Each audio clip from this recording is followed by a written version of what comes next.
A black maid sent her Rottweiler into a billionaire's dying baby's hospital room. What the dog did next made the whole world stop breathing. At 6:47 a.m., security froze as the massive animal walked past them, like he owned the place.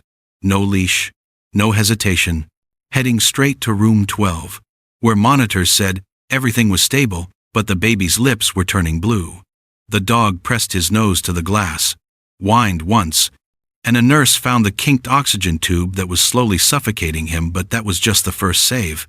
And what came next would expose a secret so devastating it would bring a billionaire to his knees and force the world to ask, what if the people we destroy are the only ones who can save us? A black maid sent her Rottweiler into a billionaire's dying baby's hospital room. What the dog did next made the whole world stop breathing. At 6:47 a.m., security froze as the massive animal walked past them, like he owned the place. No leash, no hesitation, heading straight to room 12, where monitors said everything was stable, but the baby's lips were turning blue. The dog pressed his nose to the glass, whined once, and a nurse found the kinked oxygen tube that was slowly suffocating him, but that was just the first save.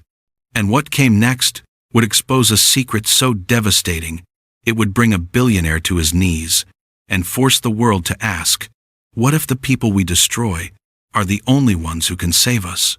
The sliding glass doors of Westbridge Children's Hospital opened at exactly 6:47 a.m., and a massive black Rottweiler walked through like he owned the place. No leash, no collar, no owner in sight. Just 100 pounds of muscle and calm, steady eyes that swept across the lobby like he was looking for someone specific. The receptionist's coffee cup froze halfway to her lips. Two nurses at the desk stopped mid-conversation, hands hovering over keyboards. Even the security guard by the entrance hesitated, one hand drifting toward his radio but not pressing the button, because the dog wasn't barking, wasn't growling, wasn't doing anything that justified panic. He just walked, slow, deliberate, like he had every right to be there. The automatic doors whispered shut behind him, and for 3 long seconds, nobody moved. Then the dog turned left, down the main hallway, heading straight for the pediatric ICU, like he'd memorized the route. His nails clicked softly against the tile. His breathing was controlled. His head never turned. He knew exactly where he was going. One of the nurses finally snapped out of it. "Whose dog is that?" she called out, her voice cracking slightly. No one answered. The security guard started walking. Not running, but his hand was definitely on his radio now. "Sir, we need to contain that animal before it reaches the..." But the dog was already there. Room 12. He stopped in front of the glass window and sat. Just sat. Like he'd arrived exactly where he was supposed to be. "Hi viewers. Kindly tell us where you're watching from and what time it is. Warm welcome to the family. Enjoy the story." Inside the room, a baby boy lay motionless under a tangle of wires and tubes. His tiny chest barely moved, rising and falling in shallow, fragile gasps that didn't look strong enough to keep him alive. Machines beeped steadily around him, their rhythm calm, unbothered, like everything was fine. But it wasn't fine. Anyone with eyes could see that. Outside the glass stood a young black woman in a plain hospital cleaning uniform. Her name tag read McKenna. Her hands were shoved deep into her pockets, and her shoulders were tight, like she was holding herself together by sheer force of will.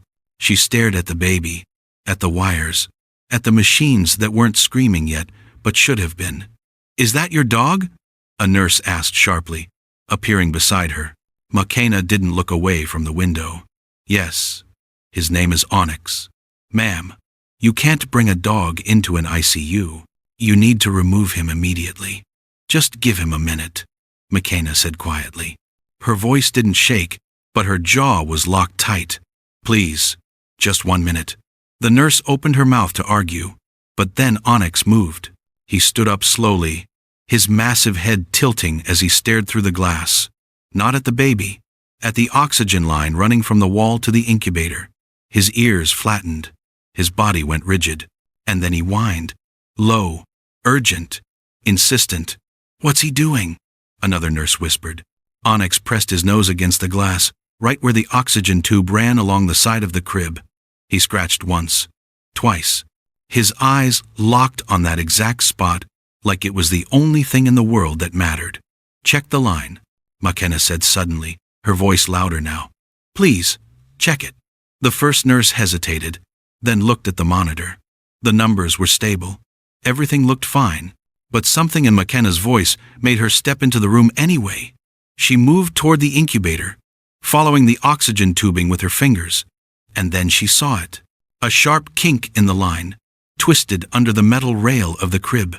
The baby was getting air, but not enough. Not nearly enough. Her hands flew to straighten it. The moment the tube uncurled, oxygen flooded through. The monitor beeped faster. The baby's chest rose higher. His color shifted from pale gray to soft pink. His tiny fingers twitched. The nurse staggered back, one hand pressed to her mouth. Oh my God! Onyx sat back down. His tail gave one slow, deliberate wag. His eyes stayed on the baby, watching the numbers climb 89, 93, 97, like he was personally making sure the job was done right.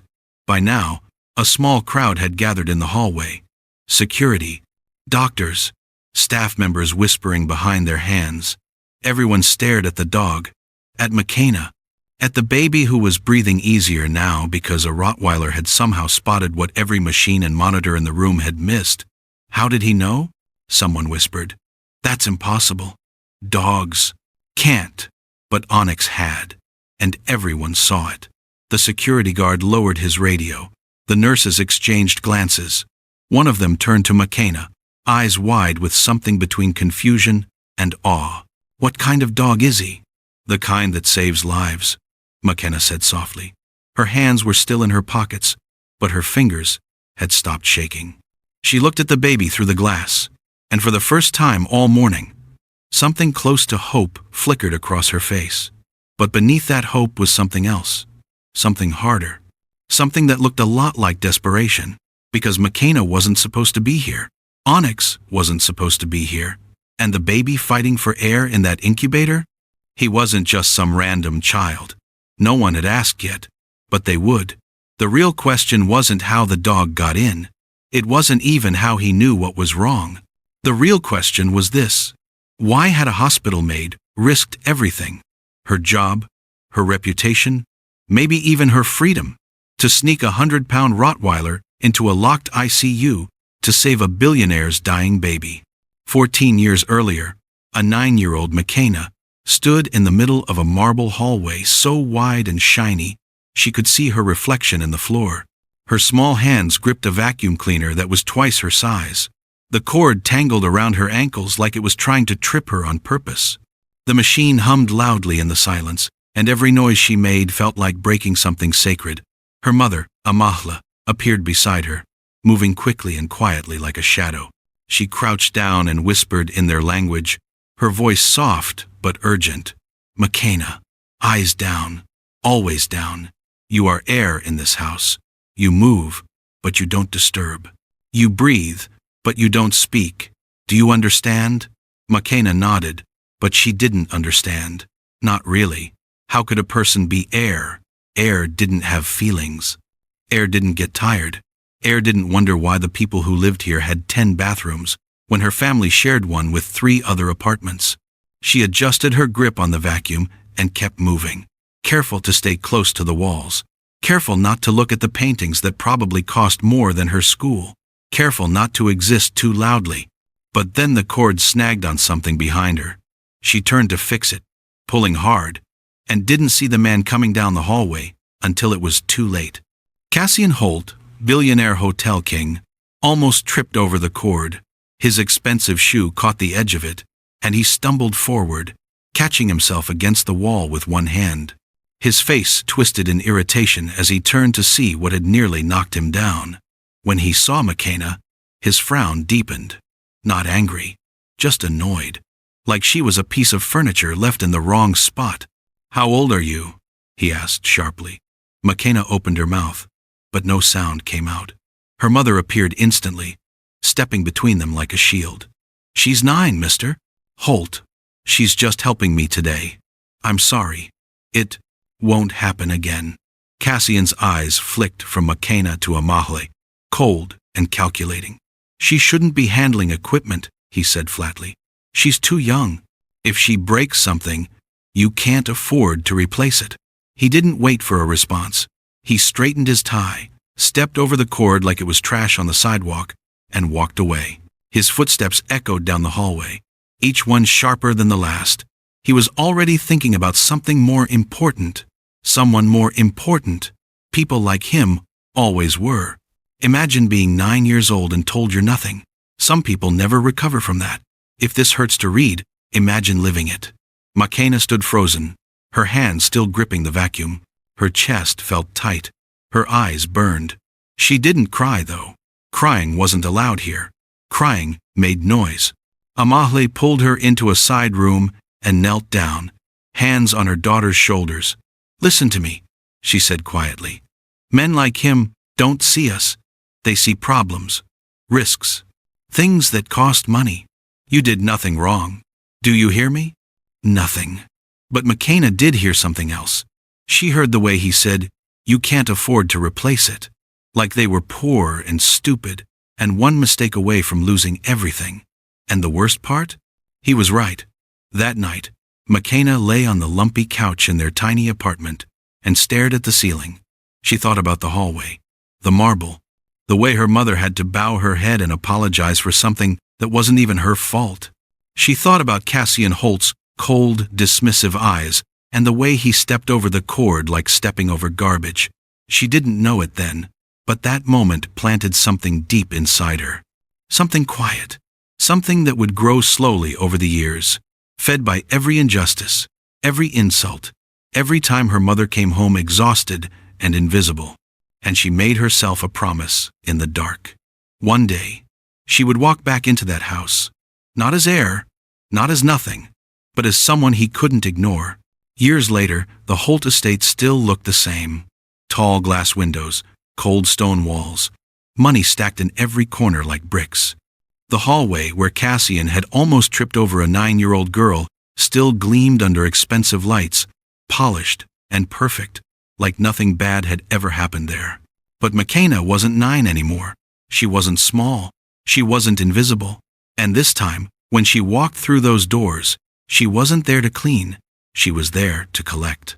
Because that same hallway she was told to shrink in, the one where she learned she was nothing more than air in a rich man's house, would one day become the exact path she used to walk straight back into his life and take everything he thought he could never lose.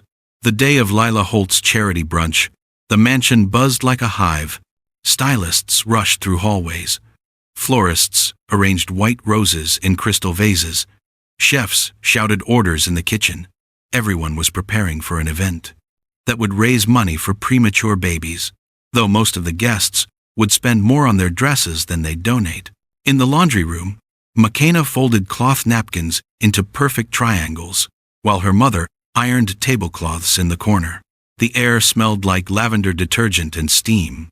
Then the door opened, and Lila Holt stepped inside, trailing perfume and sadness. She wore a thin gold necklace with diamonds that caught the light, like trapped stars.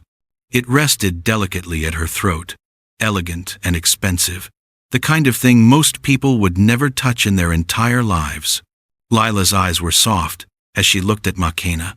"You're Amahle's daughter, aren't you?" McKenna nodded, unsure if she was supposed to speak. "You do good work," Lila said gently. "Your mother must be very proud of you." It was the kindest thing anyone in that house had ever said to her. McKenna's eyes flicked to the necklace, just for a second, watching it glint as Lila moved. Then she looked down and whispered, "Thank you, ma'am." Lila smiled, touched McKenna's shoulder lightly, and left. The door swung shut behind her, and the room felt colder without her in it. By afternoon, the brunch was in full swing. Laughter echoed through the estate. Champagne glasses clinked. Women in pastel dresses talked about charity like it was a hobby. By evening, the last guest's car pulled away, and the house fell into exhausted silence. By night, everything shattered. Police officers stood in the foyer, their radios crackling softly. Cassian's jaw was locked tight, his eyes hard and unforgiving. Lila sat on the couch, pale and trembling, one hand pressed to her bare throat. Amahla stood in the center of the room, still wearing her work uniform, her hands clasped in front of her like she was praying. Makena stood beside her, heart pounding so hard she thought everyone could hear it. "Her diamond necklace is missing," Cassian said coldly, pointing at his wife. "You were the only staff member in our bedroom today." Amahla's voice shook, but she kept her head up. "I changed the sheets, Mr. Holt. I touched nothing else. I swear to you." "Then where is it?" Cassian snapped. "I don't know." "You don't know?" He said it like an accusation, not a question. "Search her things," he ordered the officers. "Her car, her bag, all of it." The police moved through the house like a storm. They tore through Amahla's locker, dumped out her purse, searched the pockets of her coat, opened the trunk of her old car, and went through every corner with flashlights. They found nothing, not a single diamond, not a thread of gold, nothing. It didn't matter. Cassian stood in the doorway, arms crossed, face carved from stone. "You're fired," he said. "No hesitation, no doubt. Pack your things and don't come back." "Mr. Holt, please," Amahli begged, tears streaming down her face now. "I didn't take anything. I have a daughter. I need this job. Please. If you didn't take it, then someone in your family did." His eyes flicked to Makena, and she felt the weight of that look like a hand around her throat. "I don't want thieves in my house." Lila stood up, her voice breaking. "Cassian, maybe we should wait." "No," he cut her off. "They're done here."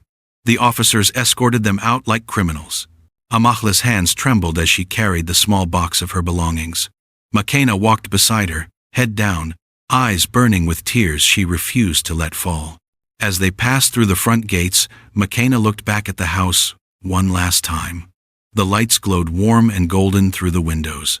Inside, people who had everything continued living like nothing had happened. Outside, two people who had almost nothing walked into the night, their futures buried under a lie they couldn't prove. But what no one knew, what no one could have possibly known in that moment, was that 2 weeks later, Lila Holt would be searching for her yoga mat in the back of her closet and find her diamond necklace tangled among her gym clothes, right where she'd absent-mindedly tossed it after taking it off to shower. She would find it, she would stare at it, and she would realize what her husband had done. But by then, it would be too late. The damage would already be done. Amahla's name would already be whispered in every wealthy household in the city. Her reputation would already be destroyed. And no one would bother to tell her the truth, because the people who had everything rarely apologized to the people they'd already thrown away. 2 weeks after Amahla was fired, Lila Holt found the necklace. She was searching for her yoga mat in the back of her walk-in closet when she saw something glinting beneath a pile of gym clothes. She pulled it out slowly, her breath catching in her throat. The thin gold chain, the diamonds. Exactly where she'd tossed it absent-mindedly after her shower, right before the brunch. Her hands trembled as she held it up to the light. For a long moment, she just stared at it, her mind racing back to that night. The police, the accusations, Amahla's tears, Makena's terrified eyes. She found Cassian in his office, the necklace dangling from her fingers. "I found it," she said quietly. He looked up from his laptop, barely interested. "Found what?" "The necklace. It was in my gym bag the whole time." Her voice cracked. "Cassian, we destroyed that woman for nothing." He leaned back in his chair, exhaled slowly, and shrugged. "It's over, Lila. No need to stir things up." "Stir things up?" she repeated, disbelief flooding her voice. "We accused her of being a thief. We called the police. We ruined her. She'll find another job," he said flatly, already turning back to his screen. "People move on. We should call her, apologize, clear her name." Cassian's eyes hardened. "And tell everyone we made a mistake? That we humiliated ourselves over a necklace you misplaced?" "No, leave it alone." Lila opened her mouth to argue, but the look on his face stopped her. Cold. Final. The conversation was over. She never made the call. Meanwhile, in a cramped apartment across the city, Amahle sat at a small table surrounded by rejection letters. Every agency she contacted, every wealthy family she applied to, gave her the same answer: polite, distant, final. We've spoken to your previous employer. We're looking for someone with a cleaner background. We'll keep your resume on file. The whispers spread faster than fire. She stole from the Holts. She can't be trusted. Don't let her near your home. Amahle stopped applying to the good jobs. She took what she could get: night shifts, cleaning office buildings, scrubbing toilets in restaurants after closing, mopping floors in hospitals while everyone else slept. Jobs that paid a fraction of what she used to earn. Jobs that broke her back and stole her dignity one shift at a time. Makena watched her mother come home every morning, exhausted and silent, smelling like bleach and defeat. She watched her cry quietly in the bathroom, thinking no one could hear. She watched her shoulders slowly curve under the weight of a lie she couldn't escape. One night, Cassian Holt appeared on the television, sitting in a sleek studio chair, smiling warmly at the camera. The banner beneath him read, "Billionaire philanthropist speaks on second chances. I believe everyone deserves a second chance," he said smoothly, his voice dripping with false compassion. We live in a society that's too quick to judge, too quick to condemn. I've built my career on supporting working families, on giving people opportunities to rebuild their lives. Amahle stared at the screen, her face frozen in something between disbelief and rage. Then she grabbed the remote and turned it off so hard the plastic cracked in her hand.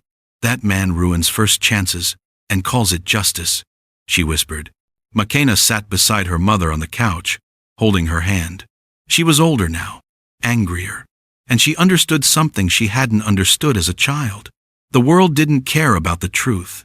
It cared about power, and people like Cassian Holt had all of it. But Makena stored that sentence away. She tucked it deep into her chest, where it burned slow and steady like a coal that never went out. How many people have been destroyed by a lie someone never bothered to correct? If you've ever been blamed for something you didn't do, you know this pain. Don't let this story disappear. Years later, when Makena stood in a hospital hallway with a Rottweiler at her side and a billionaire's dying baby behind the glass, she would repeat her mother's words in her head. "That man ruins first chances and calls it justice." And this time, she would make sure the whole world watched as a maid and a dog did what all his money, all his power, all his fake compassion could never do: save the child he didn't deserve to keep. Makena found him on a Tuesday night behind a grocery store on Jefferson Avenue, chained to a broken fence post with a rope so tight it had rubbed his neck raw. He was all ribs and scars, a massive black Rottweiler that looked like someone had tried to turn him into a weapon and failed. His eyes were bright, though alert, watching her approach with a mix of fear and desperate hope. People crossed the street when they saw him. Mothers pulled their children closer. Men muttered warnings. Everyone feared him. Makena saw something different. She crouched down a few feet away, holding out a piece of leftover chicken from her shift at the diner. "Hey, big guy," she whispered. "You hungry?" He stared at the food, then at her face, like he was trying to decide if this was a trick. Then, slowly, he sat. His tail gave a cautious wag. He didn't lunge, didn't growl, just waited, like he was begging someone, anyone, to choose him. It took 3 weeks of arguments and $20 she couldn't afford before his so-called owner finally gave him up. It took 3 months of vet visits, proper food, and gentle hands before his body started to heal. It took longer than that to heal his fear. She named him Onyx, because he was dark and rare and worth more than anyone realized. At first, he flinched every time she raised her hand. He cowered when doors slammed. He trembled when voices got loud. But slowly, piece by piece, he learned that not all humans were cruel, that some could be trusted. Makena trained him in the park every morning before work. Basic commands at first: sit, stay, come. Then more complex things: focus, alert, protect. He learned faster than any dog she'd ever seen, like he'd been waiting his whole life for someone to teach him how to be useful, instead of dangerous. Then one night, everything changed. Amahle woke up gasping, clutching her chest, her face twisted in pain. Makena bolted upright from the couch, fumbling for her phone to call an ambulance. But before she could even unlock the screen, Onyx was already there. He shoved his massive head under Amala's hand and whined, urgent and insistent. He paced beside the bed, eyes locked on her face, every muscle in his body tense. When her breathing faltered, he barked, sharp, desperate, refusing to let her slip away. Makena called the paramedics. They arrived within minutes. By the time they got Amahle to the hospital, the doctors confirmed what Onyx had somehow already known. "You caught it early," the doctor told Makena in the waiting room. "Another hour, and this could have been much worse. Heart episodes like this can be silent killers." Makena sat in the plastic chair, hands shaking, staring at the floor. The doctors had machines, training, years of medical school. But Onyx had known first. He'd sensed the danger before any monitor could measure it. She looked at him sitting beside her, calm now, his head resting on her knee. She scratched behind his ears and whispered, "You knew, didn't you? You knew before anyone else." His tail thumped once against the floor, steady and sure. Over the next few months, it happened. Again and again. A neighbor's kid had a seizure, and Onyx started whining 30 seconds before it hit. An elderly man at the park collapsed, and Onyx was already pulling Makena toward him before the man even knew something was wrong. It wasn't magic, it wasn't luck, it was something deeper, something primal.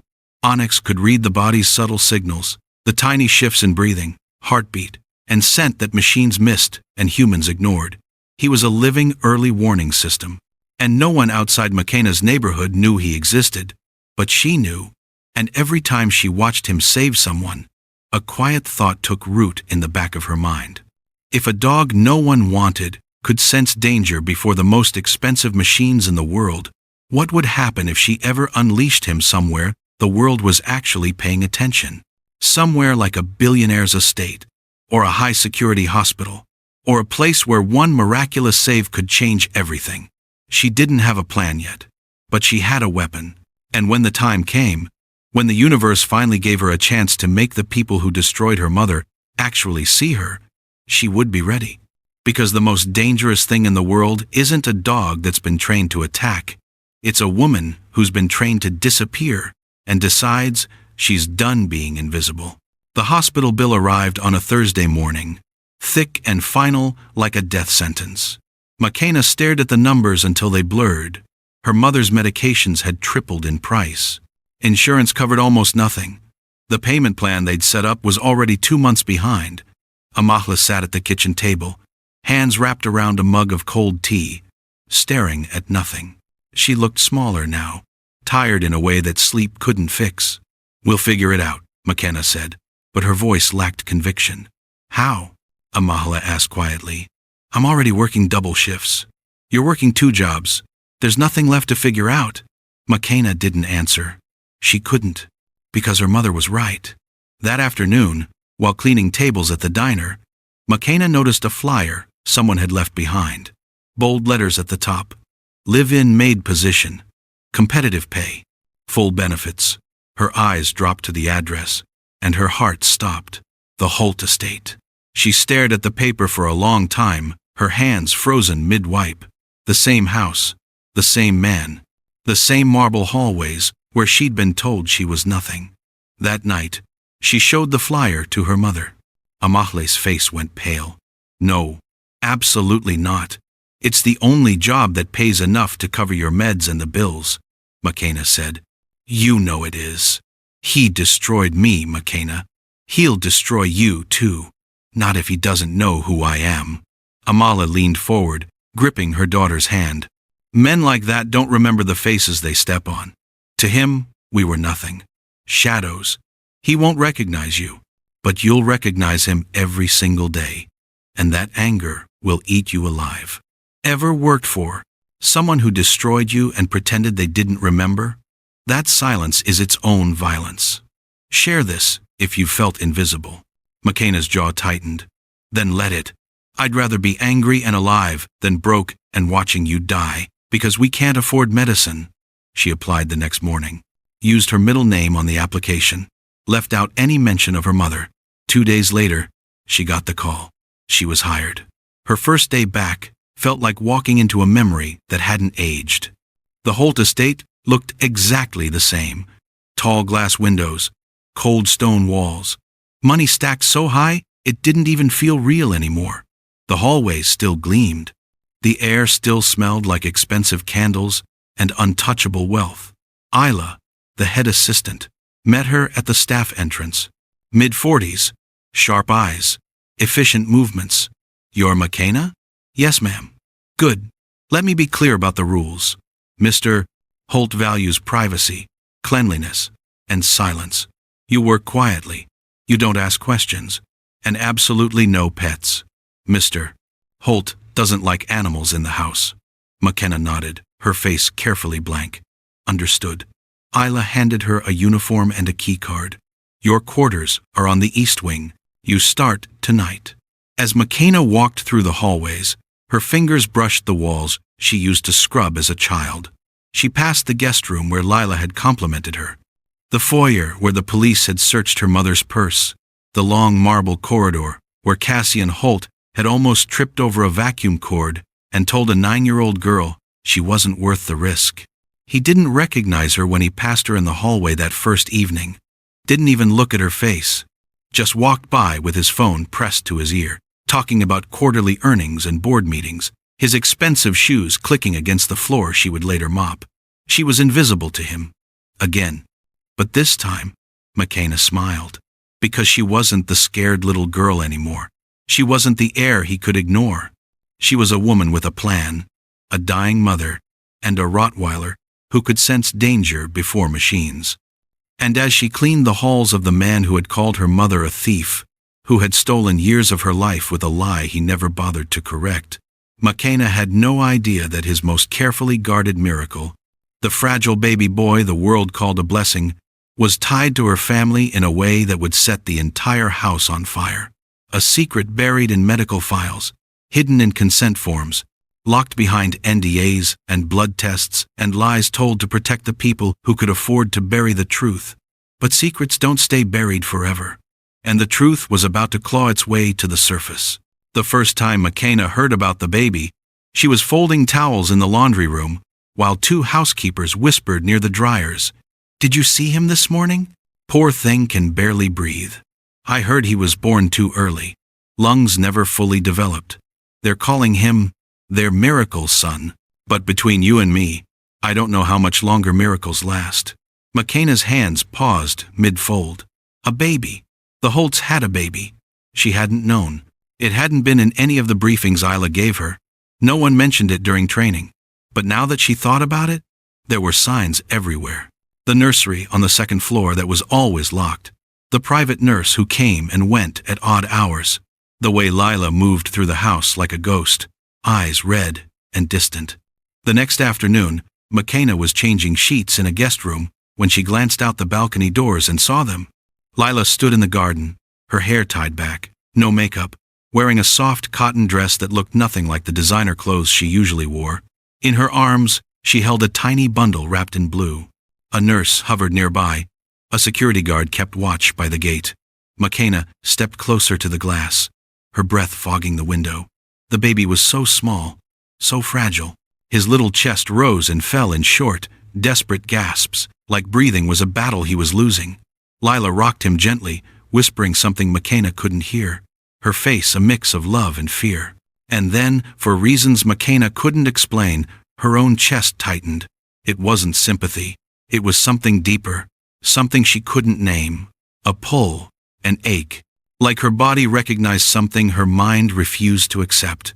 She pressed her palm against the glass and whispered, "Who are you?" That night, McKenna passed the nursery on her way to restock the linen closet. The door was cracked open just enough for sound to escape. She heard it, a thin, rattling cry, weak, struggling. The kind of sound that made you want to run toward it and away from it at the same time. Her feet stopped moving. Her hand gripped the doorframe. Every instinct in her body screamed to go inside, to check on him, to make sure he was okay. But she wasn't supposed to be there. Wasn't supposed to care. This wasn't her child. This wasn't her family. This was the house of the man who destroyed hers. So why did it feel like her heart was breaking? She forced herself to keep walking, but the sound followed her down the hallway, into her room, into her sleep. Over the next few weeks, she saw him 3 more times, always from a distance, always through glass or across a hallway, and every single time, that same strange ache bloomed in her chest. This doesn't feel like a stranger's child, she thought one night, lying awake in the dark. She shook her head, annoyed at herself. It was just empathy, just the natural human response to seeing something small and suffering, nothing more. But when she closed her eyes, she saw his tiny chest fighting for air. She heard that rattling cry. She felt that pull. And no matter how hard she tried to ignore it, the feeling wouldn't go away. 2 days later, McKenna was cleaning the study when she knocked over a stack of books on the side table.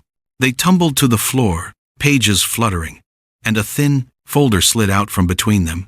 She bent down to pick it up, intending to put everything back exactly as it was. But then she saw the label on the folder, Holt Fertility Clinic. Her hands froze. Her heart started pounding for reasons she didn't understand yet. She glanced toward the door. No one was coming. No one was watching. Slowly, carefully, she opened the folder, and there, on the second page, in black ink that might as well have been fire, she saw a name that made the entire world stop. Amahle Ndlovu, her mother. But inside, a quiet question took root. One that would explode the first time she saw her mother's name inside the Holt's private papers and realized the fragile baby boy everyone called a miracle wasn't just connected to her family by chance. He was connected by blood. McKenna stood frozen in the study, staring at her mother's name on the page, when footsteps echoed in the hallway. She shoved the folder back between the books, heart hammering, and grabbed her cleaning supplies just as Isla appeared in the doorway. "Are you finished in here?" Isla asked, eyes sharp. "Yes, ma'am. Just leaving." McKenna kept her voice steady, but inside, everything was screaming. She walked out calmly, but the second she turned the corner, her hands started shaking so badly she had to grip the cart to keep it from rattling. Her mother's name, in a fertility clinic file, in the Holt's private study. What did it mean? That night, she left the estate at 11, walking through the staff exit with her backpack slung over one shoulder. Rafe Cole, head of security, stood at the gate like he always did, ex-military posture, calm eyes that missed nothing. "Bag check," he said. The same words he said to everyone. McKenna handed it over without a word. He unzipped it slowly, professionally, checking each pocket. Then a photograph slipped out and fluttered to the ground. He bent down and picked it up, studied it for a moment longer than necessary. It was a photo of McKenna, her mother, and Onyx, all squeezed together on a worn-out couch. Onyx's tongue was out. Amahle was smiling. McKenna's head rested on her mother's shoulder. "Yours?" Rafe asked, holding it up. "Yeah, that's my family." His eyes lingered on Onyx. "Big dog. Everyone thinks he's scary," McKenna said quietly. "But he's the softest thing I've ever known." Rafe handed the photo back, his expression unreadable. "He looks like he'd die for you." McKenna didn't answer. She just took the photo, slipped it back into her bag, and walked through the gate. Over the next few weeks, something shifted. Rafe started holding the door open for her when her hands were full. He'd nod when she passed. He'd ask small questions. Nothing invasive, just human. "Long shift? You eat yet? Your mom doing okay?" One night, after a particularly brutal 14-hour day, McKenna sat on the back steps near the gate, too tired to walk to the bus stop yet. Rafe appeared with 2 bottles of water and sat down a respectful distance away. "You don't have to do that," she said. "Do what?" "Pretend to care." He opened his bottle, took a sip, and said, "I'm not pretending." They sat in silence for a while. Then McKenna spoke, her voice barely above a whisper. "My mother used to work here." Rafe didn't react, just listened. He fired her for something she didn't do, called her a thief, destroyed her reputation. She lost everything. McKenna's hands clenched into fists, and he never apologized, never corrected the lie. Just moved on like she didn't matter. Rafe was quiet for a long time. Then he said, "That why you came back?" "I came back because we're broke, and my mom's dying, and this is the only job that pays enough to keep her alive." She looked at him, eyes burning. "But yeah, part of me came back because I wanted him to see me, to remember what he did." "Does he?" "No. I'm invisible to him, just like she was." Rafe nodded slowly, like he understood something she hadn't said out loud. "If this place ever becomes dangerous for you," he said carefully, "tell me before you disappear. I don't like losing good people." McKenna looked at him, really looked at him, and saw something she hadn't expected. Kindness. The real kind. The kind that didn't ask for anything in return. "Why do you care?" she asked. "Because most people here don't see the staff as people," he said simply. "I do. Sometimes the person who saves you isn't the one with power. It's the one who chooses to see you. If someone saw you when no one else did, drop a comment below." From that night on, trust built slowly between them. A shared joke, a quiet conversation, a moment of honesty when no one else was watching. Weeks later, McKenna would stand at that same gate in the middle of the night, with Onyx's leash in her hand and a plan that could destroy her life. And Rafe would be the one standing between her and the cameras, between her and the alarms, between her breaking the rules and getting caught. The choice of whether her plan lived or died, whether she could save that fragile baby or watch him slip away, would land entirely in his hands. And she had no idea if he would choose her or the job. 3 days after her conversation with Rafe, McKenna was stripping the bed in a guest room on the second floor when she reached for the pillows and accidentally knocked over a stack of books on the nightstand. They tumbled to the floor in a chaotic pile, pages fluttering, spines cracking against the hardwood. She cursed under her breath and dropped to her knees, scrambling to pick them up before anyone heard. That's when she saw it. A thin manila folder, half hidden beneath a hardcover book about modern architecture. The label on the tab read, "Holt Fertility Clinic."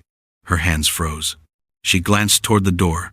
No footsteps, no voices, just the hum of the air conditioning and the pounding of her own heartbeat. She shouldn't open it. She knew that. This was private, medical, none of her business. But her mother's name had been in a file just like this one. Her fingers moved before her brain could stop them. She opened the folder. The first page was a consent form. Standard medical language. Legal jargon. Date stamped from 4 years ago. She flipped past it. Then she saw the donor information sheet, and there it was, in black ink, clear as daylight. Amahle Nidlovu. Her mother's name. Her mother's birth date. Her mother's medical history. McKenna's breath caught in her chest. She kept reading, hands trembling so hard the paper rattled. Egg donation agreement. Compensation listed, $10,000. Anonymity guaranteed. Signed, consent from both parties. Her mother had donated her eggs to the Holts. McKenna's mind spun, trying to piece it together. When? Why? Her mother had never mentioned this, never said a word about it. But $10,000 4 years ago would have explained the brief period when they weren't drowning, when the rent was paid on time, when her mother smiled a little more. She flipped to the next page, then the next. Medical reports, fertility treatments, ultrasounds, and then, tucked at the very back, like a secret too dangerous to keep but too important to destroy, a handwritten letter on cream-colored stationery, Lila's handwriting, looping and elegant. McKenna's vision blurred as she read. Amahle, if this works, if this child lives, you should know. They are part of you. I will never be able to thank you enough for this gift. You gave us hope when we had none left. This baby, if they survive, will carry your strength, your resilience, your blood. I know we agreed to anonymity, but I couldn't let this moment pass without telling you the truth. They are part of you. The letter wasn't dated, wasn't signed, just words on paper that shattered everything McKenna thought she knew. She sat back on her heels, the folder trembling in her hands. Eli. The fragile baby, with the rattling breath. The miracle son everyone whispered about. The child Lila held like he might disappear at any moment. He wasn't just the Holtz baby. He was made from her mother's blood, her mother's DNA, her mother's genetic code. The woman Cassian Holt had called a thief and thrown away like garbage had given him the one thing his money couldn't buy, a child. And he didn't even know, or worse, he did know and didn't care. McKenna pressed a hand to her mouth, choking back a sound that was half sob, half scream. All those nights her mother came home exhausted, all those rejections, all that shame. And the whole time, the people who destroyed her were raising a baby built from her sacrifice. That strange ache she'd felt every time she saw Eli suddenly made perfect sense. It wasn't just empathy. It wasn't coincidence. Her body had recognized what her mind couldn't accept. That baby was her family. And McKenna understood, with violent, earth-shattering clarity, why looking at that baby had never felt like looking at a stranger, why her chest tightened every time she heard him cry, why some invisible thread kept pulling her toward him even when logic told her to stay away. Because he wasn't a stranger. He was blood. That night, McKenna sat cross-legged on the floor of her small staff room with Onyx's massive head resting in her lap. The folder was spread open beside her, pages glowing under the dim light. She'd read it 5 times already. Each time, the rage burned hotter. She ran her fingers through Onyx's fur, her voice barely above a whisper. They used her. Onyx's ears twitched. His eyes stayed locked on her face, patient and steady. They used her body, her eggs, her kindness, her silence. McKenna's voice cracked. They paid her $10,000 and made her sign papers that said she'd never speak about it. Then they fired her, called her a thief, destroyed her name, and now they're raising a baby made from her blood like she never existed. Her hands clenched into fists. Onyx shifted closer, sensing the storm building inside her. They don't know, she continued, her voice hardening. They don't know the woman they threw away is the only reason their miracle baby exists. They don't know the girl they treat like air is his family. She pulled the letter from the folder and read it again. They are part of you. Lila had known. At least for a moment, she'd known the truth mattered. But she'd never said it out loud. Never corrected the lie. Never stood up for the woman who gave her everything. McKenna folded the letter carefully and slipped it into her pocket. Then she looked at Onyx, her decision crystallizing into something sharp and unbreakable. We're going to the hospital tomorrow, she said quietly.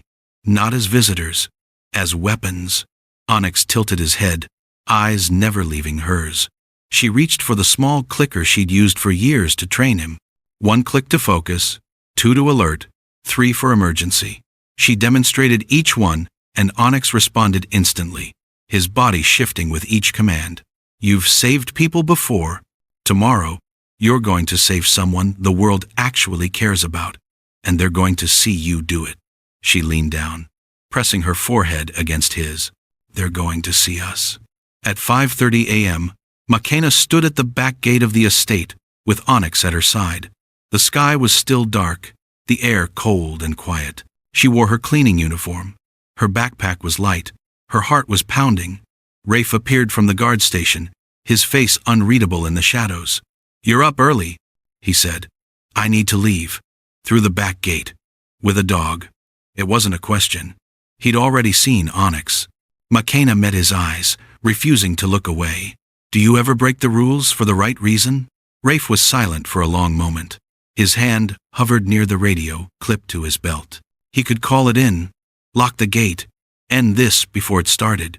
Instead, he looked at Onyx, then at McKenna, then at the darkness beyond the gate. I didn't see you, he said quietly, and stepped aside.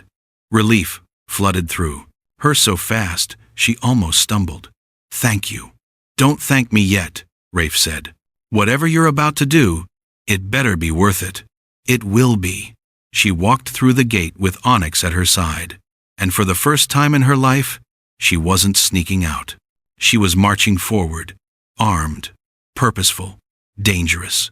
The bus ride to Westbridge Children's Hospital took 40 minutes. McKenna sat in the back with Onyx pressed against her legs, her hand resting on his head. Other passengers stared. A few moved seats. One woman smiled. "Service dog?" she asked. "Something like that," McKenna said. By the time they reached the hospital, the sun was just starting to rise, painting the sky in shades of pink and gold. McKenna stood outside the entrance, staring up at the building. Somewhere inside, Eli was fighting for every breath. Somewhere inside, machines were monitoring him. Doctors were watching him. But none of them could see what Onyx could. She clipped the leash to his collar, took a deep breath, and checked her watch. 6:47 a.m. "Ready," she whispered. Onyx stood, calm and focused, his eyes locked on the sliding glass doors. There's a moment when you stop asking permission and start demanding justice. If you've ever had that moment, this story is for you. Let others see it. The doors slid open. McKenna walked through them with her head high, her dog at her side, and a letter in her pocket that could burn down an empire. And the war quietly began. The ICU hallway smelled like antiseptic and fear. Onyx walked beside McKenna, his nails clicking softly against the polished floor, his head high and alert. Nurses froze mid-step. A doctor glanced up from his clipboard, frowning. Security radios crackled to life. But Onyx didn't stop. He moved with purpose. Like he'd been here before. Like he knew exactly where he was going. Room 12. He stopped in front of the glass window and sat. Just sat. His eyes locked on the tiny figure inside the incubator, surrounded by wires and tubes and machines that beeped steadily, calmly, like everything was fine. But it wasn't fine. McKenna stood beside him, her hands shoved deep into her pockets so no one could see them shaking. Inside the room, Eli lay motionless, his chest rising and falling in shallow, fragile gasps. The monitors showed normal numbers, stable oxygen levels, nothing alarming. Onyx's ears flattened. His body went rigid. He whined. Low, urgent, insistent. A nurse appeared beside McKenna, her voice sharp with authority. "Ma'am, you need to remove that dog immediately. This is an ICU. Just give him a minute," McKenna said quietly, her eyes never leaving Eli. "Please." "Hospital policy," Onyx barked. Once, sharp and commanding. Then he pressed his nose against the glass, staring at the oxygen line running from the wall to the incubator. He scratched at the window. Once, twice. His eyes locked on one specific spot like it was the only thing in the world that mattered. "What's he doing?" another nurse whispered. McKenna's voice was steady, but her heart was racing. "He's telling you something's wrong. Check the oxygen line." The first nurse hesitated, glancing at the monitor. Everything looked normal. But something in McKenna's voice, or maybe the intensity in Onyx's eyes, made her step into the room. She moved toward the incubator, following the oxygen tubing with her fingers. Clear, intact, connected properly. But then, just where the line curved under the metal crib rail, she saw it. A sharp kink. The tube was twisted, crimped beneath the weight of the rail. Eli was getting air, but not enough. Not nearly enough. Her breath caught. Oh my God. She straightened the tube immediately. The moment the kink released, oxygen flooded through. The monitor beeped faster. Eli's saturation levels climbed. 89, 93, 97. His tiny chest rose higher. His color shifted from pale gray to soft, healthy pink. The nurse staggered back, one hand pressed to her mouth, her eyes wide with disbelief. He knew. The dog knew. Onyx sat back down, his tail wagging once, slow and deliberate. His eyes stayed on Eli, watching the numbers climb like he was personally checking his work. By now, a small crowd had gathered in the hallway. More nurses, a young resident, security guards with their hands on their radios, unsure whether to intervene or just watch. Everyone stared at the dog, at McKenna, at the baby who was breathing easier now because a Rottweiler had somehow spotted what every machine in the room had missed. How did he know? Someone whispered. That's impossible. Dogs can't. But Onyx had, and everyone saw it. The resident stepped forward, his voice cautious. Ma'am, what kind of training does your dog have? Medical alert, McKenna said simply. He senses things before they show up on monitors. That's not scientifically. Onyx stood abruptly, his head snapping toward the IV stand, beside Eli's incubator. His ears went flat again. He paced along the glass, eyes locked on the thin tube running into Eli's arm. He whined. Different this time. Higher pitched. More urgent. He's doing it again. A nurse breathed. McKenna's stomach dropped. Check the IV. Now. The resident didn't argue this time.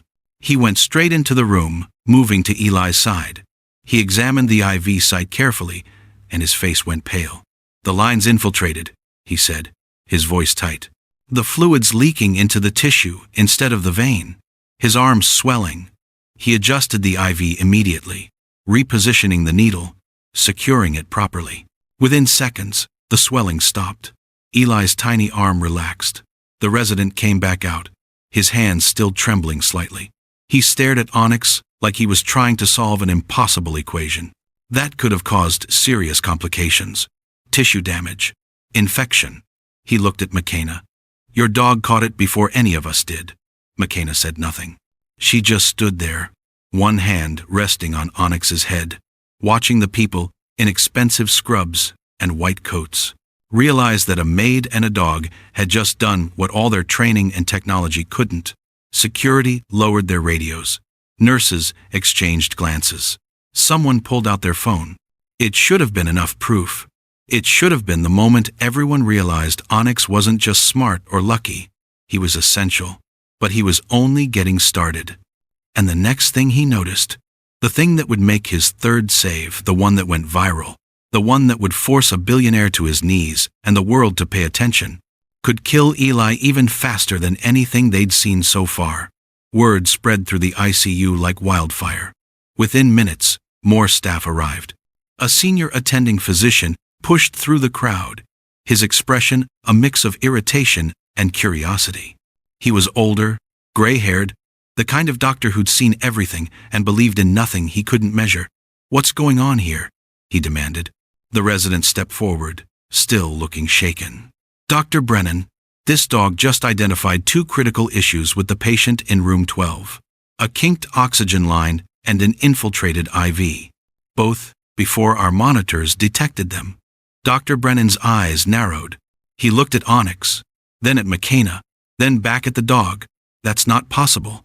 I watched it happen, the resident said. Twice, doctor. Brennan walked into room 12, examined Eli, checked the corrected oxygen line and the repositioned IV. He studied the monitors. Everything was stable now. Better than stable. The baby's vitals were the strongest they'd been in days. He came back out, his face unreadable.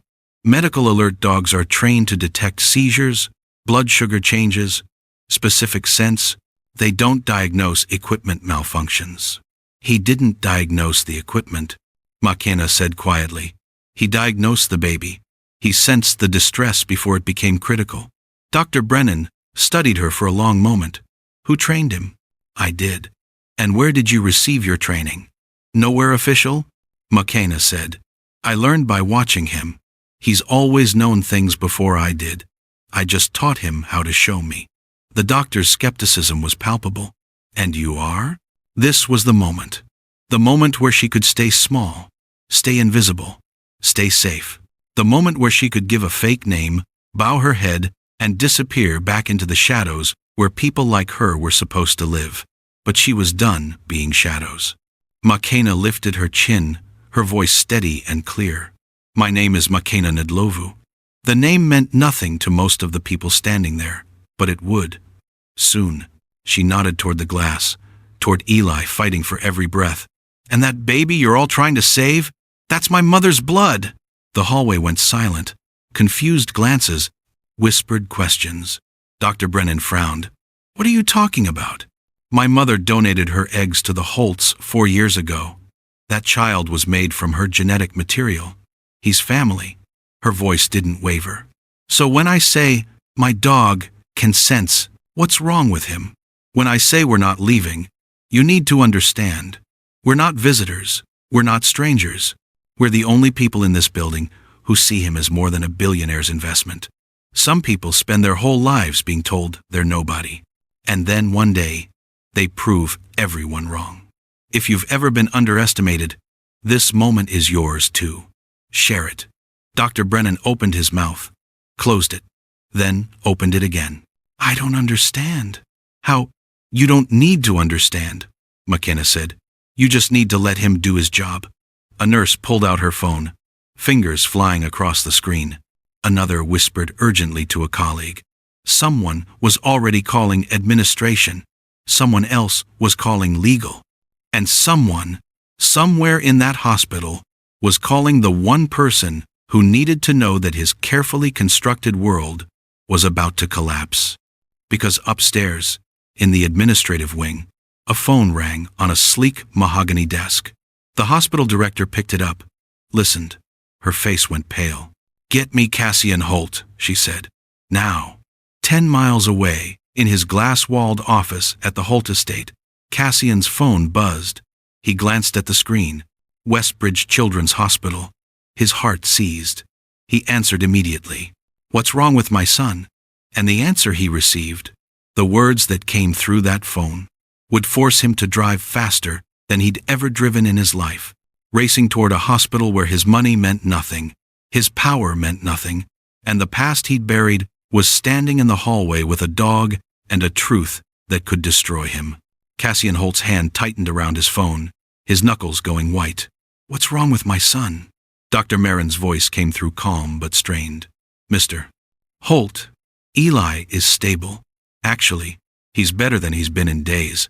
But there's something you need to know. Say it. Cassian's voice was sharp, commanding, the tone of a man used to getting answers immediately. A dog entered the hospital this morning. A Rottweiler. It's been detecting medical issues before our equipment does. Cassian blinked, certain he'd misheard. What? The dog identified a kinked oxygen line and an infiltrated IV. Both times, it alerted before any monitor registered a problem. Mr. Holt, I don't know how to explain this, but that animal is keeping your son alive. The words didn't make sense. Cassian stood up from his desk, pacing toward the window. You're telling me a dog is doing what a billion-dollar hospital can't? Yes, Dr. Marin said simply. Then get rid of it. Bring in better equipment. Hire better staff. I don't care what it costs. Sir, we've tried to remove the dog, but the woman who brought him says he stays. And honestly, after what we've witnessed, no one here wants to risk sending him away. Cassian's jaw clenched. What woman? There was a pause. She says her name is Makena Ndlovu. The name hit him like cold water. Ndlovu. His mind raced backward, grasping for the connection. Then it came. A marble hallway. A vacuum cord. A crying woman in the foyer with police, searching her purse. A little girl with wide, terrified eyes standing beside her. She's your housekeeping staff, isn't she, doctor? Marin continued. Or she was. She claims there's a familial connection to Eli. Something about her mother and a fertility clinic. Cassian's breath stopped. His mind went blank, then flooded with panic. The egg donor, the anonymity agreements, the files Lila kept locked away. Mr. Holt, there's one more thing. Doctor, Marin's voice dropped. Someone filmed the dog saving Eli. The video is already online. It's spreading fast. People are asking questions. Why a maid and her dog are doing what our entire medical system couldn't? Cassian didn't respond. He grabbed his keys, his phone still pressed to his ear. Keep my son breathing, he said, his voice tight. I'm on my way. He hung up and bolted for the door. His assistant called after him, but he didn't stop. He didn't explain. He just ran. The drive to Westbridge normally took 30 minutes. Cassian made it in 18. He blew through yellow lights, ignored speed limits, his mind a hurricane of fear and fury, and something he hadn't felt in years, guilt. He remembered that little girl. He remembered her mother begging, crying, swearing she hadn't stolen anything. He remembered dismissing them both without a second thought, already moving on to the next problem, the next meeting, the next deal. He'd erased them from his memory, but they hadn't forgotten him. And now that little girl was standing in a hospital with his dying son, holding all the cards he'd spent years pretending didn't exist. The egg donation, the lie about the necklace, The years of silence. The cruelty disguised as pragmatism. It was all coming back. As he pulled into the hospital parking lot, tires screeching, Cassian realized something that terrified him more than any business failure or scandal ever had. He was about to walk into a building where his money didn't matter, where his name didn't matter, where the machines and the staff and the systems he trusted had all failed. And the only thing standing between his son and death was a woman he'd destroyed and a dog he would have never let through his front gate. He stepped out of the car, straightened his tie, and walked toward the entrance, his heart pounding harder than it ever had in a boardroom or a courtroom or anywhere else his power usually protected him. Because he was about to come face to face with the past he'd spent years pretending didn't exist, and this time there was no PR team to spin it, no lawyer to bury it, no money to make it disappear. Just a hallway, a glass window, a dying baby, and the woman who had every reason in the world to let him fall. Cassian stepped off the elevator onto the ICU floor, and the chaos hit him immediately. Staff clustered around room 12. His wife Lila stood pressed against the glass, her face streaked with tears, one hand over her mouth. And in the center of it all, a young black woman in a cleaning uniform stood with a massive Rottweiler at her side, calm and unmovable, while everyone else spiraled. Cassian's eyes locked on her, and recognition slammed into him like a fist. "I know you," he said, his voice barely above a whisper. McKenna turned slowly, meeting his gaze with eyes that held no fear. Not well enough.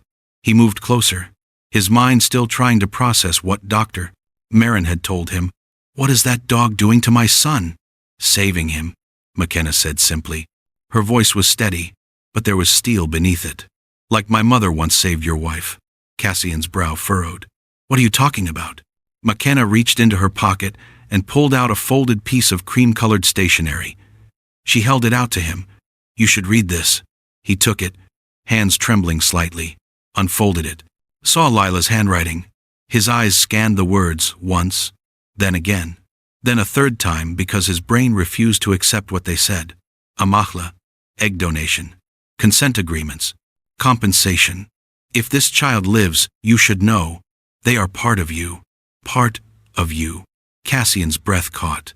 He looked up at McKenna, then at Lila, who had turned away from the glass, her face pale and devastated. "Lila," he said hoarsely, "is this true?" She nodded, tears streaming down her face. "We couldn't conceive on our own. Amahla donated her eggs 4 years ago. She gave us Eli when no one else could." Cassian's knees felt weak. He gripped the wall for support. "The woman I fired. The woman I accused of being a thief. She's Eli's biological mother?" "Genetic donor," Lila corrected quietly. "But yes, her DNA, her blood." Cassian turned back to McKenna, the full weight of it crashing down on him. The little girl with the vacuum, the crying woman in the foyer, the years of silence, the lie he never corrected. "You used her," McKenna said, her voice low and cutting. "You paid her to give you the one thing your money couldn't buy. Then you destroyed her, called her a thief, made sure she'd never work in this city again. And now, you're standing here watching her blood fight to stay alive while you pretend you don't remember her name. The people we throw away might be the only ones who can save us. If that scares you even a little, it should. Don't scroll past this." Cassian opened his mouth, but no words came.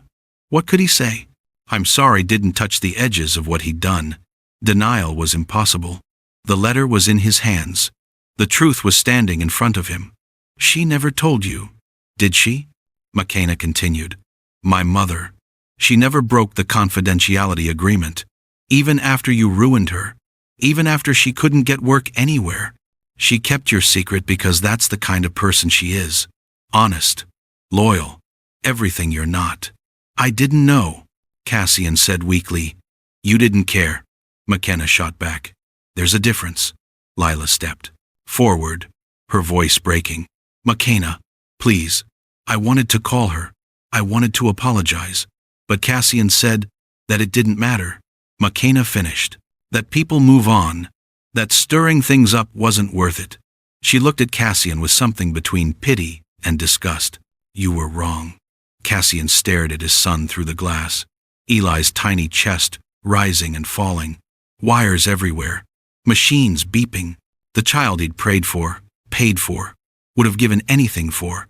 Made from the DNA of a woman he'd thrown away without a second thought. The irony was so brutal, it felt like drowning. "I need to see my son," Cassian said, his voice hollow. "He's stable right now, doctor," Brennan said from behind him. "But only because of the dog." Cassian looked at Onyx, sitting calmly beside McKenna, eyes fixed on the glass. "On Eli. How long has he been here?" Cassian asked. 2 hours, McKenna said. 2 hours of doing what your billion-dollar hospital couldn't." Cassian swallowed hard, pride and desperation warring inside him. He opened his mouth to respond. And then, behind the glass, Eli's monitor started beeping. Fast, erratic. Onyx stood abruptly, his body rigid, his ears flat. He pressed his nose to the glass and whined. High, urgent, desperate. Inside the room, Eli's oxygen saturation started dropping. The alarm screamed, and as the truth landed, as Cassian Holt finally understood the full weight of what he'd done and who he'd become, behind the glass, his son's breathing started to falter again. The monitor screamed. Eli's oxygen saturation plummeted. 88, 82, 76. His tiny chest fluttered like a bird, trying to remember how to fly, each breath weaker than the last. Onyx's howl tore through the hallway, raw, primal, the kind of sound that made everyone freeze because it didn't belong in a place built on science and control. He threw his body against the glass, paws scrabbling. His massive head pressed so hard against the window, it fogged with his breath. "Code Blue! Room 12!" a nurse shouted, her voice cracking. The ICU exploded into motion. Doctors rushed in, nurses grabbed equipment, alarms blared from every direction. Inside the room, Eli's chest stopped moving. Just stopped. The monitor flatlined. One long, endless beep that felt like the world ending. Lila screamed and collapsed against the glass. Cassian caught her, but his own legs were shaking, his face drained of all color. He stared at his son, frozen, powerless, watching the one thing his money couldn't control slip away. McKenna's knees gave out. She hit the floor hard, hands pressed to her mouth, sobs tearing through her chest. "No, no, no, no, please, not him, not now. Inside the room, doctor." Brennan started compressions on Eli's tiny chest. "Get the crash cart." A nurse wheeled it in. Another prepped the defibrillator. The paddles looked impossibly large against Eli's fragile body. Charging, clear. The shock delivered. Eli's body jerked. The monitor stayed flat. Onyx howled again, louder, more desperate. He paced along the glass, eyes wild, every muscle in his body trembling with urgency. A security guard stepped forward, hand on his radio. "We need to remove the animal. It's disturbing." The Rafe Cole appeared out of nowhere, stepping directly between the guard and Onyx. His voice was low, controlled, but absolute. "He stays. Sir, this is protocol." "I don't care about protocol," Rafe said, his eyes never leaving Eli through the glass. "That dog has saved this baby twice already. If he's making noise, it's because he knows something we don't. So, back off." The guard hesitated, then stepped back. Inside the room, another shock. "Clear!" Eli's body jumped again. Still nothing. McKenna sobbed into her hands, her whole body shaking. Lila was barely standing, held upright only by Cassian's grip on her shoulders. Cassian himself looked like he was watching his entire world collapse in slow motion. Onyx suddenly stopped howling. He went completely still, staring through the glass at Eli's face. Then, slowly, deliberately, he moved to the exact spot where Eli's head lay inside the incubator. He pressed his muzzle against the glass, right opposite the baby's face, nose to nose, separated only by a pane of reinforced medical glass. And then he exhaled, hard, long, fogging the glass until Eli's face disappeared behind the white mist. Inside the room, the doctor prepared the third shock. "This is the last one. Charging. Clear." The paddles pressed down. The machine buzzed. Eli's tiny body jerked upward, For one impossibly long second, nothing happened. The monitor stayed flat. The room stayed silent. The world held its breath. And then, from somewhere deep inside that fragile little chest, something stirred. A gasp. Thin, broken, but real. The monitor flickered. Beep, beep, beep, beep, beep. "We've got a pulse," a nurse cried, her voice shaking with disbelief. "He's back!" The room erupted. Controlled chaos. Hands moving. Orders shouting. But underneath it all, a pulse. A heartbeat. Life returning to a body that had been seconds away from letting go. Onyx slumped to the floor, panting hard, his eyes still locked on Eli.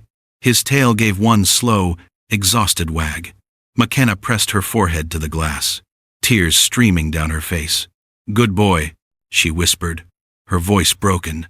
"You stubborn, beautiful miracle. Good boy."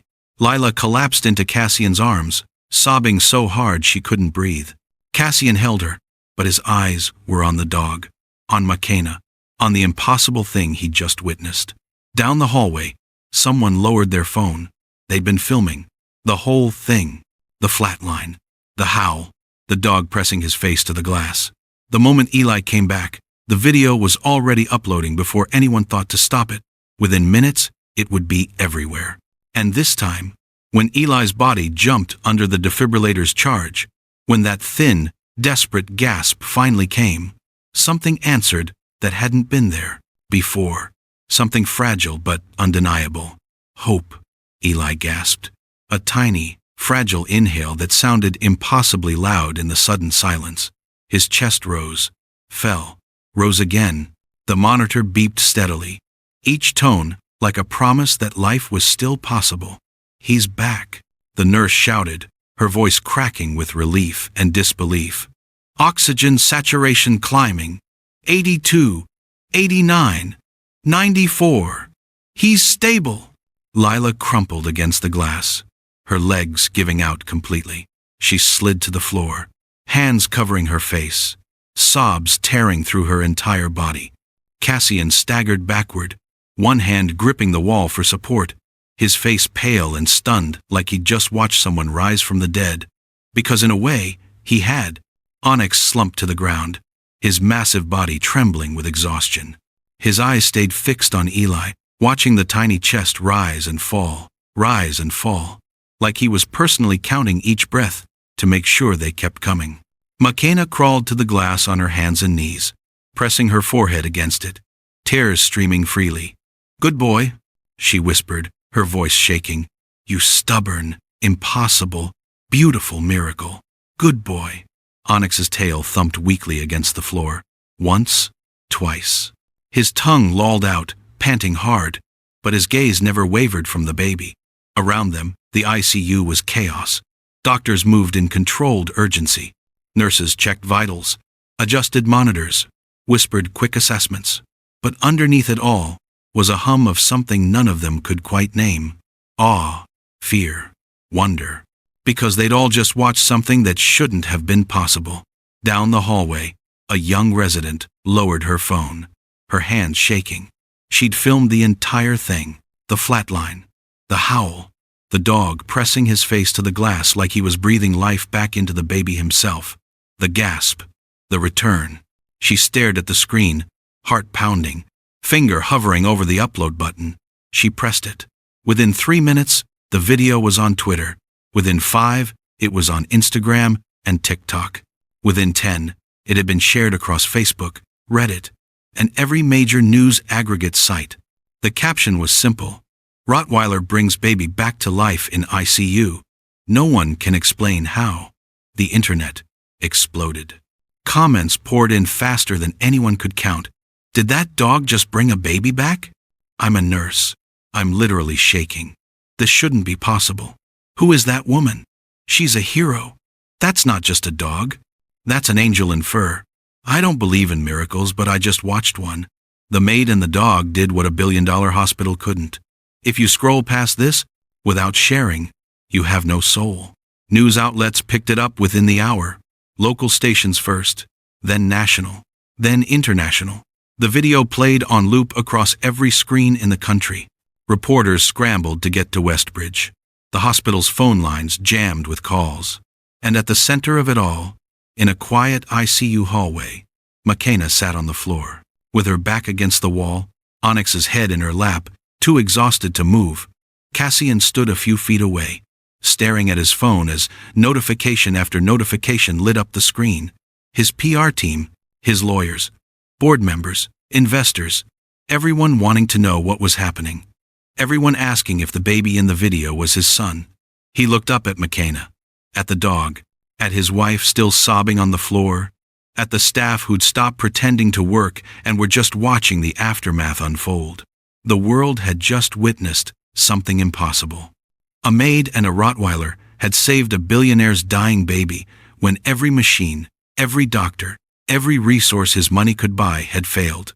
And it was all on camera. Millions of people had already seen it. Millions more would by the end of the day. There was no spinning this, no burying it, no controlling the narrative. For the first time in his life, Cassian Holt couldn't buy his way out. He could see it in their eyes.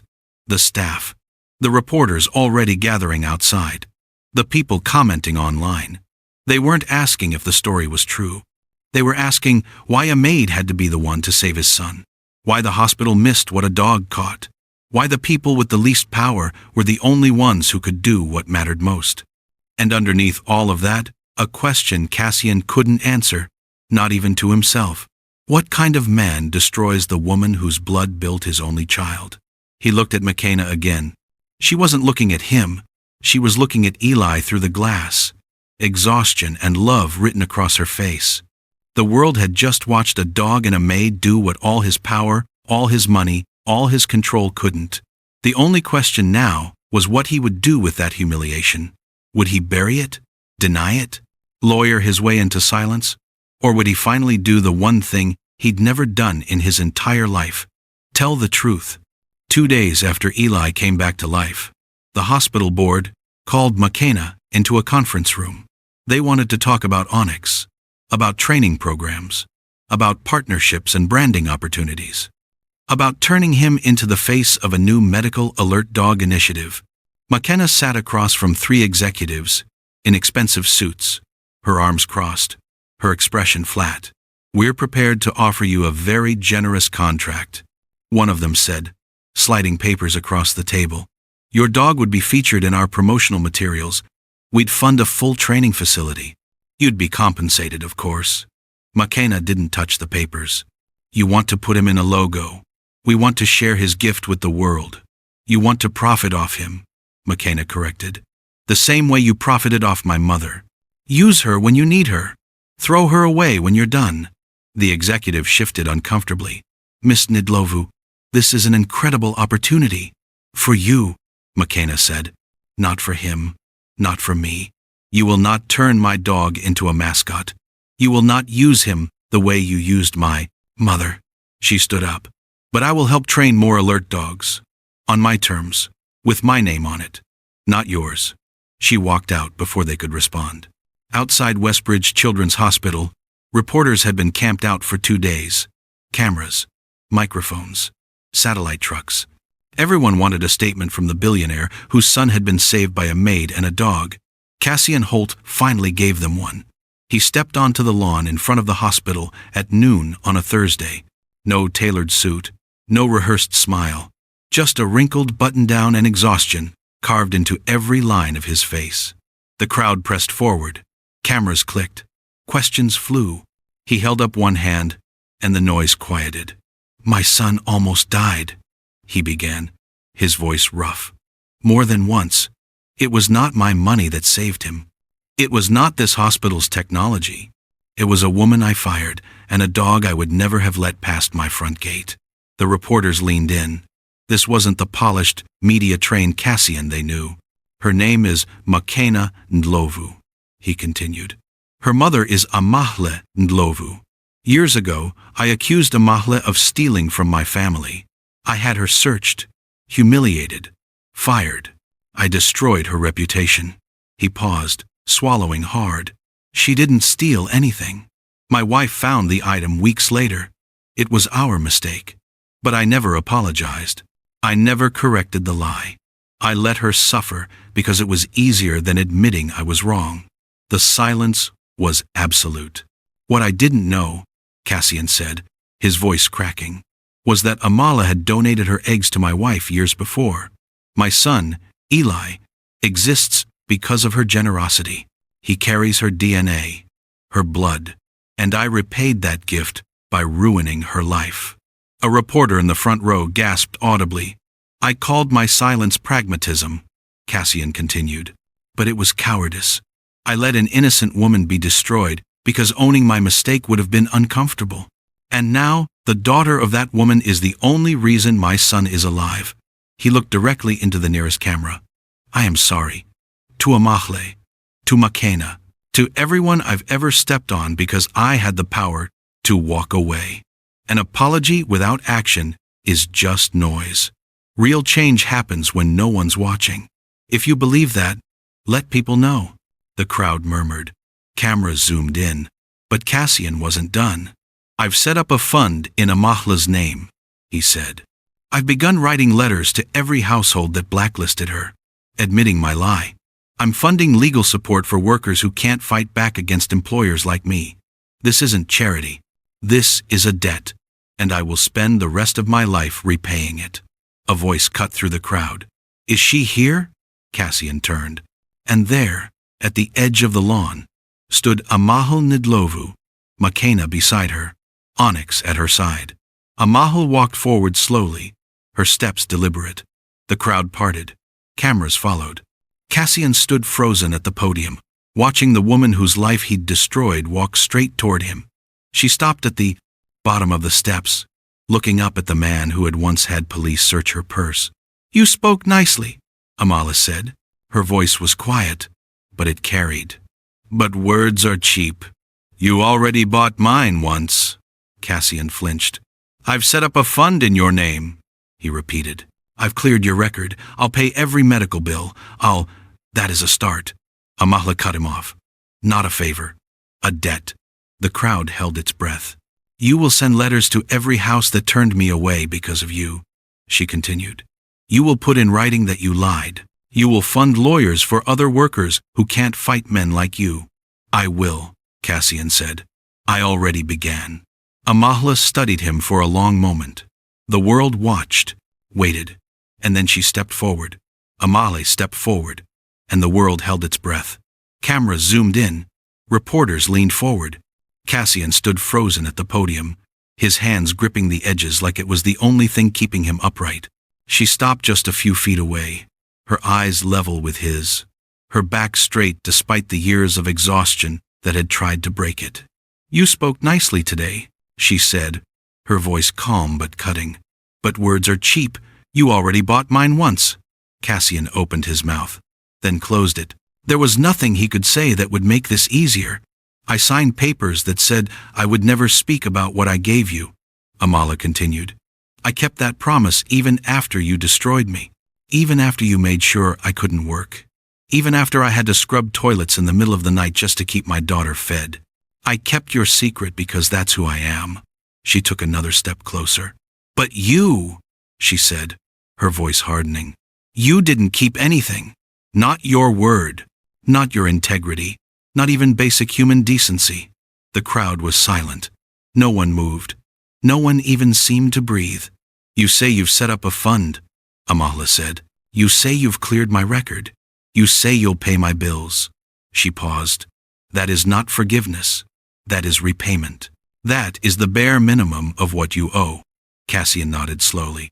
You're right. It is. You will send letters to every household that turned me away, Amahla said, her tone leaving no room for negotiation. You will put in writing that you lied, that I never stole anything, that you destroyed an innocent woman's life because it was convenient. I will, Cassian said. You will fund legal aid for workers who don't have the power to fight employers like you, women like me who get accused, fired, and erased with no recourse. I've already started, he said quietly. Good. Amahla's eyes didn't soften, because that is what you owe the world, not just me. The reporters shifted, unsure where this was going. Cassian waited, bracing himself for whatever came next. "I do not forgive you today," Amahle said, each word deliberate and final. The statement landed like a stone in still water. Cassian's face crumpled slightly, but he didn't look away. "I understand. Forgiveness is not a word you say and move on from," Amahle continued. "Forgiveness is work. Work you must do when no one is watching, when the cameras are gone, when it's not convenient, when it costs you something real." She stepped even closer, her voice dropping but somehow carrying even further. "You will prove you deserve to hear it," she said. "Not with money, not with press conferences, not with apologies written by lawyers. You will prove it with years of action, with humility, with change that doesn't stop the moment people stop paying attention. Forgiveness isn't owed, it's earned. If someone in your life needs to hear that, share this story with them." Cassian's throat worked like he was trying to swallow something too large. "How will I know?" he asked, his voice breaking. "How will I know when I've done enough?" Amahle looked at him for a long moment. Then, quietly, she said, "You won't. That's the point. You don't get to decide when you've earned forgiveness. I do. And maybe one day, when you've spent years doing the right thing for no reason other than it's right, I will look at you and say the words. But until then," she straightened, "you will prove you deserve to hear them." The crowd stayed silent. No one clapped, no one cheered, because this wasn't a moment of victory. It was a moment of reckoning. Amahle turned and walked back toward Makena and Onyx. Makena slipped her arm through her mother's, and together they walked away from the podium, their heads high, their dignity intact. Cassian stood alone at the microphone, watching them go, watching the woman he'd destroyed walk away on her own terms, leaving him with nothing but the weight of his own actions and the long, uncertain road ahead. The reporters finally started shouting questions, but Cassian didn't answer. He just stood there, staring at the empty space where Amahle had been, because the work of redemption was only just beginning. And for the first time in his life, Cassian Holt wasn't the one setting the terms. He wasn't the one deciding when it was over. He wasn't the one in control. Amahle was. And she would be the one keeping score. 3 weeks after the press conference, Eli went home. Not to the glass estate on the hill, with its marble floors and empty hallways. To a smaller house closer to the hospital. Warm, quiet, full of sunlight instead of shadows. Makena visited on a Tuesday afternoon. She stood in the doorway of the nursery, watching Lila rock Eli gently, his breathing steady now, his color healthy. He was still fragile, still monitored, but he was alive, growing, fighting. "You don't have to knock," Lila said softly, noticing her. "Your family." Makena didn't correct her. She just stepped inside and sat in the chair by the window. Onyx padded over to the crib and sat, his eyes fixed on Eli like he was still on duty. "He checks on him every time we visit," Makena said. "Good," Lila whispered. "I sleep better knowing he does." Makena didn't move in, didn't take a room, didn't become part of the household. She visited twice a week, watched Eli grow stronger, let Onyx do his quiet work, but her life was somewhere else now. The Nidlovu initiative launched a month later, a program to train medical alert dogs for families who couldn't afford them, funded by Cassian's foundation, but run entirely by Makena, her name on the door, her rules, her vision. She worked with rescue dogs, the ones no one wanted, the ones labeled aggressive or broken or too much trouble. She saw Onyx in every single one of them, potential buried under fear, strength hidden beneath scars. And one by one, she taught them how to save lives. On a Thursday evening, Makena sat on a park bench near the training facility, watching the sun dip below the trees. Onyx lay at her feet, exhausted from a full day of work but content. Footsteps approached. She looked up. Rafe stood there, holding 2 cups of coffee. "Thought you might need this." She smiled. Tired but real. "How'd you know I'd be here?" "You're always here," he said, sitting down beside her. Not too close, respectful, but close enough that she could feel the warmth of him. They sat in silence for a while, sipping coffee, watching kids play on the swings. It was easy, comfortable, the kind of quiet that didn't need filling. "I liked you before the cameras," Rafe said eventually, his voice low. McKenna turned to look at him. "Before I was famous for 5 minutes? Before anyone knew your name?" he corrected.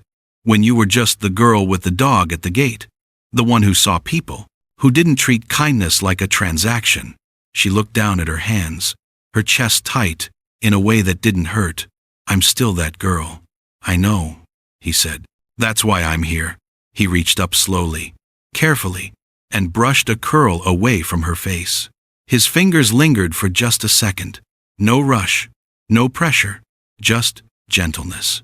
No fireworks, no dramatic music, no movie moment. Just two people who'd both been invisible for too long, choosing to see each other. McKenna leaned into his touch, just a little, and closed her eyes. "I don't know how to do this," she admitted. "Do what?" "Be happy, without waiting for it to be taken away." Rafe's hand dropped, but he didn't move away. "Then, we'll figure it out together. Slowly, no rush." She opened her eyes and looked at him. Really, looked. At the man who'd stepped aside when she needed him to. Who'd defended Onyx when no one else would. Who'd shown up with coffee on a random Thursday because he knew she'd be tired. "Okay," she whispered. "Okay," he echoed. Onyx lifted his head, looked at them both, then huffed and went back to sleep. Like he'd been waiting for this too. For the first time in her life, McKenna's world didn't feel like something happening to her.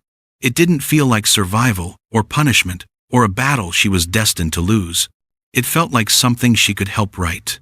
A story where she wasn't the maid in the background. Where her mother wasn't the woman everyone forgot. Where love didn't come with conditions and safety didn't require silence. A story where a girl who'd been told she was air her whole life finally learned she could breathe.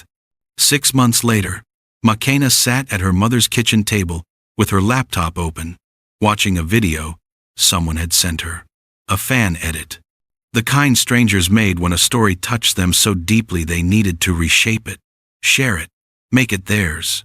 The title read, "What if the person you treated like nothing was the only one who could save you?" It opened with footage from the hospital, Onyx walking through the sliding doors, the nurses freezing.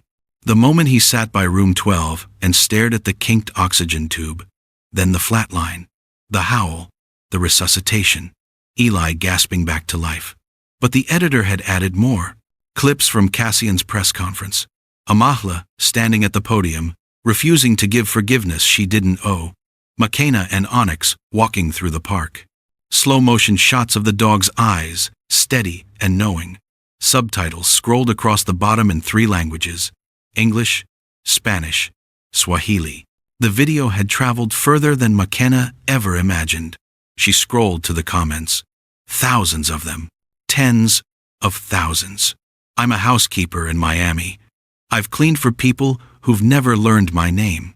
This made me feel seen for the first time in years. I called my mom after watching this. I apologized for things I didn't even know I needed to apologize for. I work security at a hospital. We just started a program to bring in alert dogs because of this story. That maid is braver than any CEO I've ever met. If you scroll past this without feeling something, check your pulse." Then one comment, buried near the bottom, made her stop. "I was about to give up today. Like, really give up. Then I saw this video. It reminded me that good people still exist. That miracles don't always look like we expect. That maybe I matter too, even if no one's noticed yet. Thank you, whoever you are.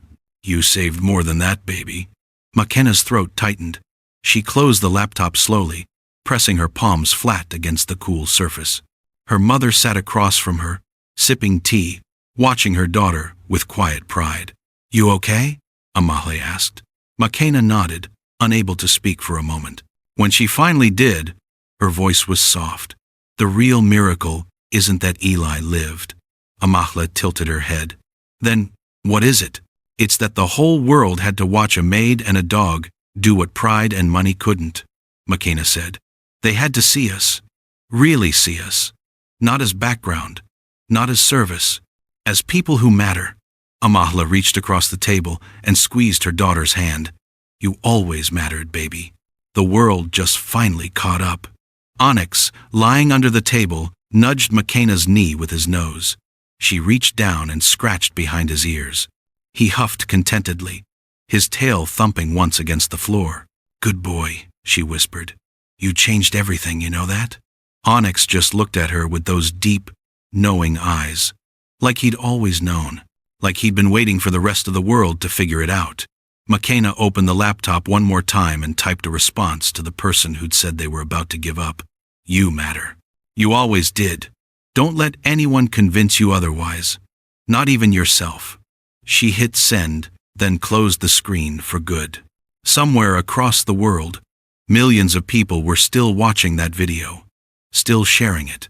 Still leaving comments about how it made them cry, made them think, made them call someone they loved or apologize to, someone they'd hurt or look twice at the person cleaning their office.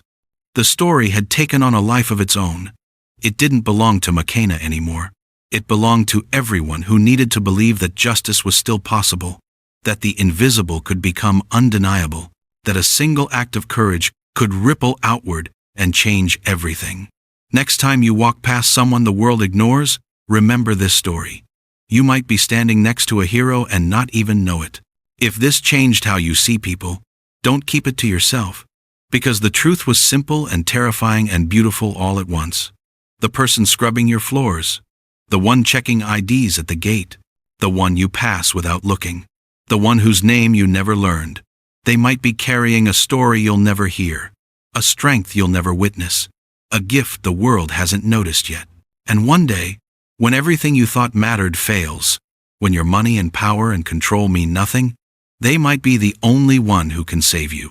So the next time you see someone the world has decided doesn't matter, stop for just a second. Look at them. Really look. And ask yourself the question McKenna had asked herself in that hospital hallway. The one that changed everything. What if I'm looking at the hero of someone's story right now? And what if today, I'm the one who finally sees them?